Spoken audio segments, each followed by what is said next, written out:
And welcome back. As we continue looking at our derived classes, we're going to peel apart another piece of our code, particularly looking at private instance variables and methods. Now, the use of private instance variables from the base class is something that we will see a lot as we start getting into derived classes here. An object, for example, of the class hourly employee inherits, among other things, an instance variable called name from the class employee. Now, we have to be careful about how we manipulate inherited instance variables. All right. For example, if we look at the instance variable name of the class hourly employee, we'll find that it was inherited from employee. But the instance variable name, if we actually look at that in our code, and we'll look at that here in a minute, is a private instance variable in the definition of the class employee. Remember that private simply means that the name of that object can only be accessed by a method in the class employee. I cannot call name from, for example, hourly employee. So an instance variable, or by extension a method that is private within our base class, is not accessible by name in the definition of a method in any other class, not even in a method definition of a derived class. We can't access that variable. Once we say that it's private, it only belongs technically to the base class, even though it's inherited by a derived class. It's not accessible to us in those derived classes. Now, that of course leads us to our first pitfall, the use of private instance variables from the base class. The instance variables, for example, if we look at our employee class, we have name and date, or hire date. These are private instance variables. And although our derived classes such as hourly employee inherit those instance variables, those derived classes cannot access them directly. All right, we instead, if we want to get them, have to have some kind of public methods to access them, as we did in hourly employee. We have to have things like get name or get date or hire date. Those things have to happen in order for us to actually know what those values are. So in the definition of our derived classes, we can't mention a private inherited instance variable by name. I can't just say, hey, what's name? Because it's not going to work. We instead have to use a public accessor and mutator methods, such as get name and set name, that were defined in our base class. Because if we look at employee, we'll have those methods to us.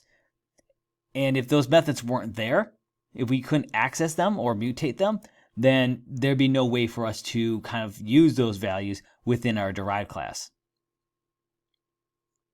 Now, private instance variables and the base class have a very unique relationship. If the private instance variables were accessible in the method definitions of a derived class, then what would happen is that anytime we want to access a private instance variable, we could simply create a derived class and access it via the method of that class. So this would effectively be making the same thing as if it were public. Now, this, of course, creates a small problem, but a larger problem to really look at is kind of not so much unintentional errors, but the kind of unintentional way we can subvert our program here, how we can kind of flip things inside out, if you will. So if a private instance variable of a class were accessible in the method definitions of a derived class, well, then the instance variables might be changed by mistake or inappropriate ways that we weren't intending for those things to happen.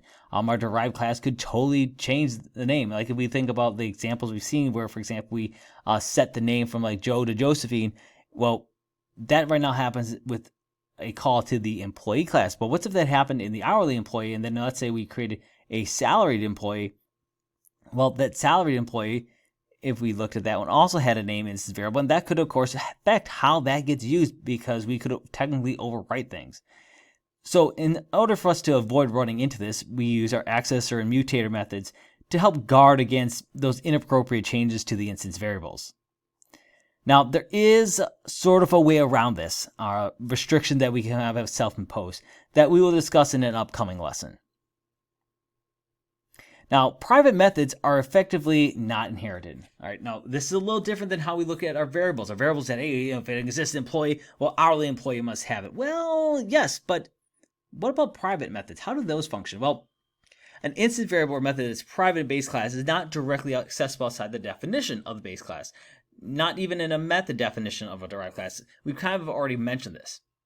Now, when we start talking about the methods, though, the methods of the base class are just like private variables in terms of not being able to be directly available.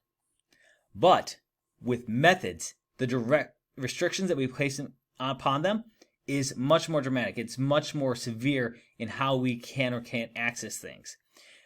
Whereas like a private variable, we can say, hey, let's use the get method or a set method, access or mutator to go ahead and find those values. Private methods, you can't. All right. If it's marked private, it's the same thing effectively as if that method is not inherited, because there's not like a get method that we could call to go ahead and get that value. So private methods, if you mark a method as private, then it would not be accessible.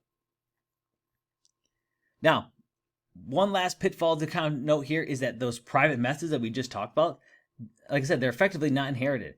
And because that, you can really think about those private methods in our base class, well, they might be indirectly available in the derived class.